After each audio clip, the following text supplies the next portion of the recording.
Sabda TV. Kita masuk ke kaidah yang ke-52.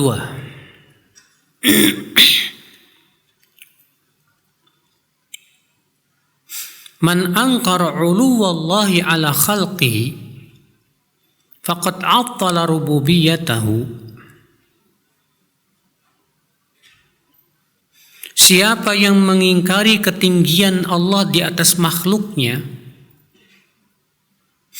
maka ia telah mengingkari rububiyah Allah subhanahu wa ta'ala.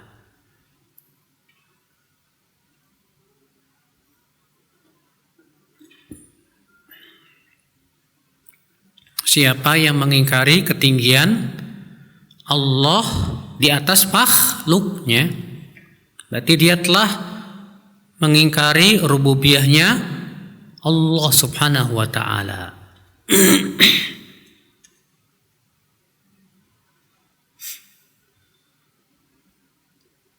Kenapa, Bu?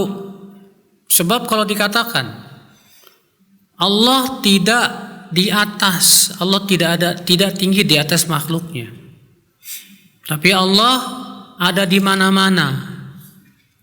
Allah berada di mana? Berarti apa, Bu? Konsekuensinya, Bu? Konsekuensinya dia merendahkan Allah. Berarti Allah ada di comberan. Allah ada di tempat-tempat kotor. Dulu saya pernah tuh ngisi di Bekasi, ya Bu ya. Waktu itu saya membahas tentang uluwullah, bahwa Allah beristiwa di atas arsy. Terus ada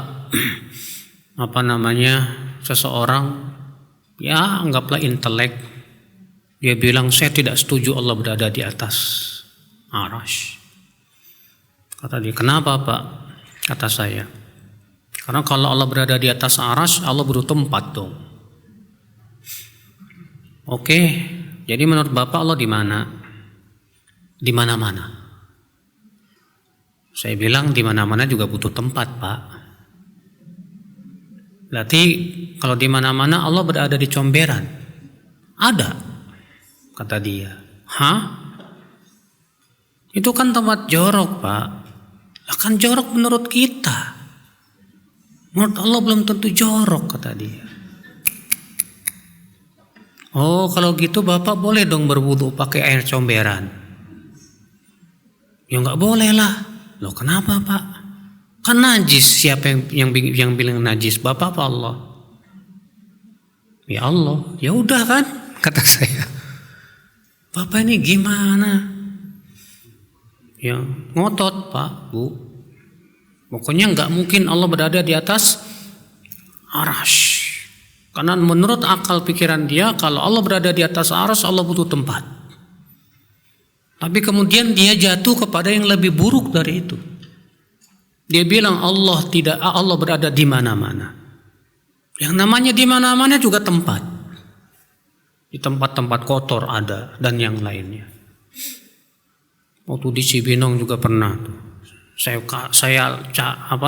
bilang begitu. Kalau misalnya kamu berkata di mana-mana, sama itu juga tempat, bahkan lebih kotor. Apa kata dia, kalau begitu Allah tidak di mana-mana. Saya bilang lagi ke dia, kalau tidak di mana-mana sama saja kamu katakan Allah tidak ada. Karena yang namanya tidak ada itu artinya tidak di mana-mana. Pergi dia langsung, Bu. Ngambek sambil cemberut. Dasar Wahabi. Ya. Kalau kita Ahlussunnah punya keyakinan Allah beristiwa di atas arsy, tanpa harus ada konsekuensi Allah butuh tempat. Ya, justru arsy butuh kepada Allah. Jangan dibayangkan dan jangan disamakan Allah dengan apa? Makhluk. Ya, kita lanjutkan ya Ibu. Kemudian penulis buku Syekh Al-Walid berkata, fa kullu man za'ama bi anna Allah azza wa jalla laysa bi'alin ala khalqihi 'uluwa dzatin fa innahu qadihun fi rububiyyatih. Setiap orang yang mengklaim bahwa Allah tidak tinggi di atas makhluknya dengan ketinggian zatnya, maka sungguh ia telah menikam rububiyahnya Allah Subhanahu wa taala. Ya. Wa hiya sifatul wahidah allati athbataha Allah fi nusus syar'iyyah bi akthar min 1000 dalil. Dan ini satu-satunya sifat, Bu. Satu-satunya sifat yang Allah tetapkan dalam Al-Quran dan hadis lebih dari 1000 dalil.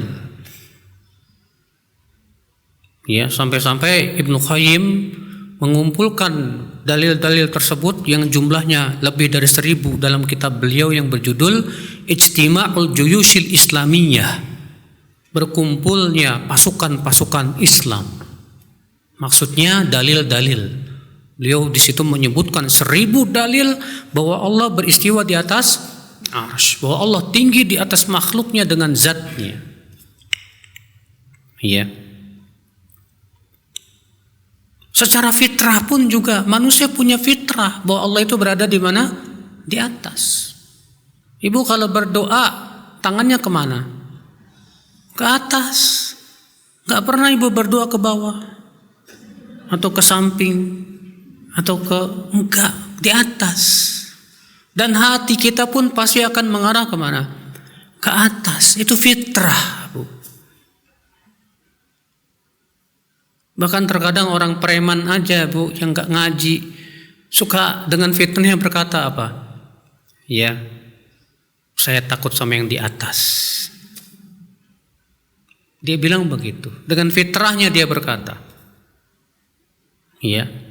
Ini orang-orang yang mengklaim katanya orang-orang intelek lah. Orang-orang yang katanya akalnya ya hebat lah, lalu mereka membuat kaidah dalil kalau bertabrakan dengan akal, maka akal lebih didahulukan daripada apa? Dalil lah. Lalu kemudian mereka mengatakan Allah mustahil, gak mungkin berada di atas arasy, karena secara akal ini mustahil katanya, padahal akalnya error. Ya. Ya, subhanallah ibu-ibu sekalian, dia kira Allah berada di atas arasy itu seperti kita di atas kasur. Kalau kasurnya diambil kita jatuh. Itu yang dipikiran mereka. Iya. Fa'allahul musta'an. Kita lanjutkan. Fal kitabu min awwali ila akhirih yatakallam an sifatin wahidah. Wastadalla 'alaiha minal Qur'an. ثم استدل عليه من السنة ثم استدل عليه من الفطرة ثم استدل عليه من العقل. Di mana kata Ibnu Qayyim, Al-Quran dari awal sampai akhir berbicara tentang satu sifat ini. Lalu beliau berdalil dengan Al-Quran, membawakan sunnah, membawakan dalil fitrah, membawakan dalil akal. Itu ada dalam kitab Ijtima' al-Juyush al-Islamiyah itu, Bu. Dan mereka para penolak sifat ini gak pernah mau baca kitabnya ini. Kitab Ijtima' al-Juyush al-Islamiyah. Apa katanya? Ibnu Qayyim itu Wahabi. Nah, memang duluan siapa? Ibnu Qayyim apa Syekh Muhammad bin Abdul Wahab? Ya. Ibnu Qayyim itu ya mujassimah dan yang lain, pokoknya semua ulama yang gak sesuai dengan pendapatnya dituduh sebagai mujassimah, musyabbihah dan yang lainnya. Ya, dan menutup mata mereka untuk melihat dalil-dalil yang sangat banyak yang menunjukkan bahwa Allah beristiwa di atas arasy-Nya, tinggi di atas arasy. Nah, ibu-ibu sekalian,